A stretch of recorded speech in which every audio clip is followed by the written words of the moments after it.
నమస్తే. Welcome to our channel. ప్రస్తుతం మనతో ప్రముఖ ఆధ్యాత్మికవేత్త, ఆస్ట్రాలజర్ అనంత శర్మ గారు ఉన్నారు. వారితో మాట్లాడదాం. నమస్తే అండి. మహాగణాధిపతి నమః. ఓం దక్షిణామూర్తయే నమః. ఫిబ్రవరి 4వ తారీఖు అండి, రథసప్తమి. రథసప్తమి అనగానే సూర్యుడి ఆరాధన చేస్తారు. అయితే ఆ రోజు పాటించాల్సిన విధి విధానాలు ఎలా పాటించాలి అనేది వివరించండి గురువుగారు. అమ్మా, ఫిబ్రవరి 4వ తారీఖు వచ్చే రథసప్తమి సూర్య భగవానుడికి సంబంధించింది. సూర్య భగవానుడికి సంబంధించింది కాబట్టి ఆవేళ ఉదయమే తెల్లవారుజామునే బ్రహ్మ ముహూర్తంలో లేచి చక్కగా దంతావన చేసుకుని కవచాలు అన్నీ తీర్చుకుని కాలకుర్చములు తీర్చుకుని తలమించి స్నానం చేసి ఏ విధానంగా ఆవేళ పాటించాలి రథసప్తమి విధి విధానాలంటే జిల్లేడాకుతో రేగిపండు ఇవి తెచ్చుకోవడం, ముందు రోజు రాత్రి ఇంట్లో పెట్టుకోవడం. ఎంతమంది ఉంటే అంతమంది ఆ ఇంట్లో ఆడైనా మొగైనా చక్కగా ఆ రేగిపండు జిల్లేడాకు నెత్తిపై పెట్టి ఇలా పెట్టి 3 మొగ్గులైనా పెట్టాక అది జారిపోయినా పర్వాలేదు, అలా స్నానం చేయడం వల్ల 3 మగ్గులు తలమించి పోసుకోవాలి. అప్పుడు మాత్రం అది ఉండాలి జాగ్రత్తగా, లేదు ఒకే మొగ్గు కింద పడిపోతుంది. అలా కానీ 3 మొగ్గులు స్నానమైనా చేసి, లేదు గోదావరికి వెళ్ళొచ్చు, లేకపోతే చెరువులకి కాలువలకి వెళ్ళొచ్చు. అక్కడైనా సరే తల మీద ఇలా పట్టుకుని 3 ములుగులు ములిగి లేస్తే అది గోదావరిలోనే వెళ్ళిపోవచ్చు. అసలు యథాప్రకారంగా నదీ స్నానం, బావి స్థానాలు, కాలువల స్థానం, చెరువుల స్థానాలే ప్రసిద్ధి అసలు. అవుతే ఈవేళ మెగా సిటీల్లో అలాంటివి లేవు. హుస్సేన్ సాగర్ తప్పితే దరిద్రం కోటి లేదు కాబట్టి అలాంటి పాప పనులు చేయలేరు. అది ఇళ్లలోనే పాపం బాత్రూముల్లో ఫ్రెష్ వాటర్ పెట్టుకుని స్నానం. దాని విధి విధానాలు ఏమిటాయి అంటే చక్కగా తెల్లవారుజాము లేవడం, ఈ చక్కగా రేగిపండుని జల్లేడాకుని పెట్టుకోవడం, తల స్నానం చేసి అప్పుడు సూర్యుడు ఉదయించే టైంకి సూర్య నమస్కారం, ఆర్జన సమర్పించడం, సూర్యుడికి నీళ్లతో ఆర్జన సమర్పిస్తూ తెలిసిన మంత్రం చదువుకోవడం. సూర్యనారాయణం వేద పారాయణంలో రక్షామణి దైవ చూడమని ఆ మంత్రం పవరు ఆయనకి. సూర్యనారాయణం వేద పారాయణంలో రక్షామణి దైవ చూడమని అనే మంత్రం చదువుకుంటూ నీళ్లు అర్జించడం వల్ల ఆ సూర్య భగవానుడికి నమస్కారం చేసుకుంటూ మాకు ఉన్న వ్యాధులన్నీ తొలగించడం ఆయన ఈవేళ నీ కోసం చక్కగా పట్టుదలతో దీక్షతో నీ కోసం ఆదరణ పాటిస్తున్నాం కాబట్టి మమ్మల్ని ఏ రోగాలు లేకుండా ఏ బాధలు లేకుండా మమ్మల్ని కాపాడుతండి అని చెప్పి అలా చేసుకుని మంత్రం చదువుకుని చేసుకోవడం వల్ల రథసప్తమి నాడు సూర్య భగవానుడు కాంతులతో విరజలుతూ ఉంటాడు. ఆ మహానుభావుని చూడడానికి కళ్ళు చాలవు, చూద్దామంటే భయం వేస్తుంది. ఆ సూర్యకిరణాలు కళ్ళలో పడ్డాయి. 7 గుర్రాలతో రథసప్తమి సూర్య భగవానుడు రథం మీద వస్తుంటే ఇంకా ప్రపంచ మండలం అంతా కాంతులతో విరజల్లుతూ ఉంటాడు ఆ సూర్య భగవానుడు.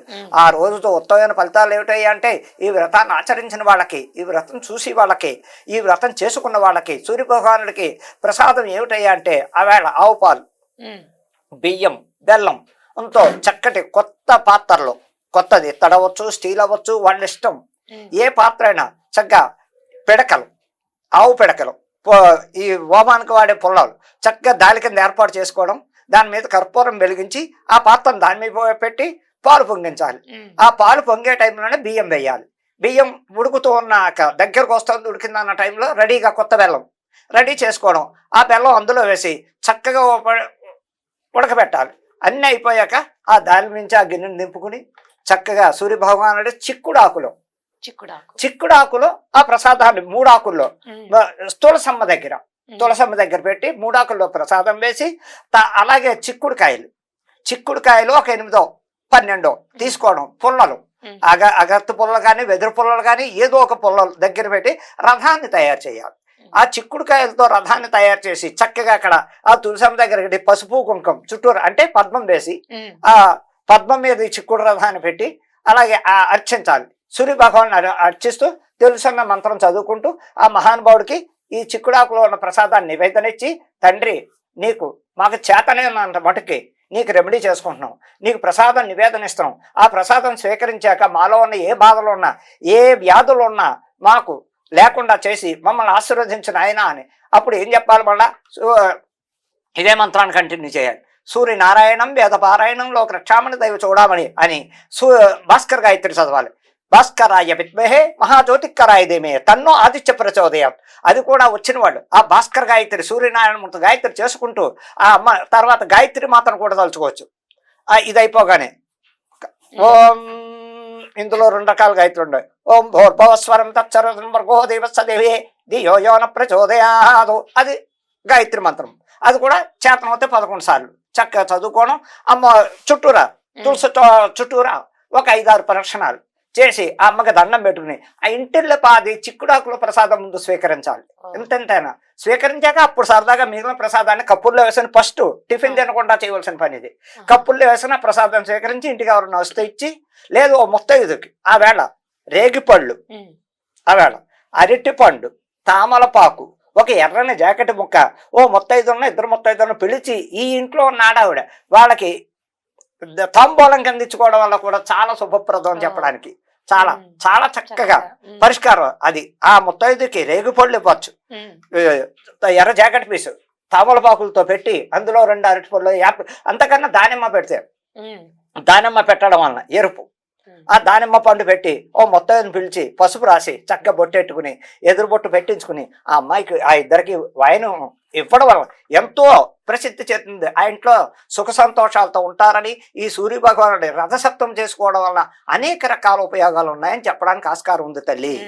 అందుకని ఇప్పుడు ఈ సూర్య భగవానుడు ఆరాధన ఎలాంటిదంటే అమ్మ దేనికి ఉపయోగపడుతుంది అంటే, సూర్య భగవానుడు సాక్షాత్తు ఆయన్ని నమ్ముకున్న వాళ్ళు కానీ ఇంకోటి ఆ రాశ్యాధిపతి సూర్య భగవానుడికి ఎవరైతే రాశ్యాధిపతి అయ్యారో సింహరాశికి కానీ, మా పుబ్బ నక్షత్రం వాళ్ళకి కానీ, మకా నక్షత్రం వాళ్ళకు, ఉత్తరా నక్షత్రం 1వ పాదం దాకా సింహరాశి ఉన్నవాళ్ళు, కృత్తికా నక్షత్రం వాళ్ళు ఈ సూర్య భగవాన్ని ఎంత ఆరాధిస్తే ఎంత చక్కగా తెల్లారేసరికి ఆయన వచ్చే టైంకి ముఖదంతావం చేసుకుని రెడీగా ఉండి స్నానం చేయాలనే లేదు. ఆ సూర్య భగవానుడు సూర్యకిరణాలు వచ్చే టైంకి ఎదురెళ్ళి దండం పెట్టుకుని, తండ్రి తెల్లారింది, ఈ రోజు మాకు బాగుండాలి, నీ దయవల్ల నీ అంశతో పుట్టిన వాళ్ళం, మీ రాశిలో పుట్టామని ఆయనకి నమస్కరించుకుంటూ మనసావాచా కర్మణ ఆయన మంత్రాన్ని స్మరించుకుంటూ నీళ్లు పోసుకున్నాక కూడా నీళ్లు ఆర్జన చేసి ఆర్జన సమర్పించి, తండ్రి ఇదే నీకు మేము చేయవలసిందే, అనేక నమస్కారాలు, మమ్మల్ని కరుణించి కటాక్షించు, ఏ బాధలు ఉన్నా, జాతకంలో ఏ ప్రాబ్లమ్స్ ఉన్నా, జాతక ప్రాబ్లమ్స్ ఉన్నా, ఏ విధాన బాధలు ఉన్నా, భూ వివాదాలు ఉన్నా, ఇంకోటి ఉన్నా మాకు కాపాడి మాకు దక్కించు తండ్రి అనేక నమస్కారాలు చేస్తూ ఆయన స్మరించుకోవడం వల్ల కూడా ఎన్నో ప్రయోజనాలు ఉన్నాయని చెప్పడానికి ఎంతో అన్నిట్లోనూ సృష్టికర్త అంటే సూర్య భగవానుడు లేదే ప్రపంచం లేదు. ప్రత్యక్ష దైవం ఆ సూర్య భగవానుడు ఎప్పుడైతే ఆ రోజంతా కనపడలేదు, అయోమయంగా ప్రపంచం అంతా అయోమయంలో ఉంటుందే కానీ ఒక ఆనందం ఉండదు చూడడానికి. ఏమిటి వాళ్ళు ఇంత డల్గా ఉంది, ఆయన ఎప్పుడైతే పైకి లేచాడో ప్రపంచవ్యాప్తంగా ఆ సూర్యకిరణాలు పడుతూ ఉంటే ఎంతో పవిత్రత అని చెప్పడానికి అనేక రకాలు ఉన్నాయి తల్లి. దీన్ని అందరూ ఆరాధించిన వాళ్ళు కుటుంబాలతో సహా ఆయురారోగ్యాలతో ఉంటారని చెప్పడానికి ఆస్కారం. కాబట్టి ఈ రోజు చక్కగా రథసప్తమి రోజు అందరూ కూడా ఆ రథసప్తమి మీరు చెప్పిన విధి విధానాలు పాటించి సూర్య భగవాన్ ఆరాధన మనస్ఫూర్తిగా చేసుకోవాలని కోరుకుంటూ నమస్కారం.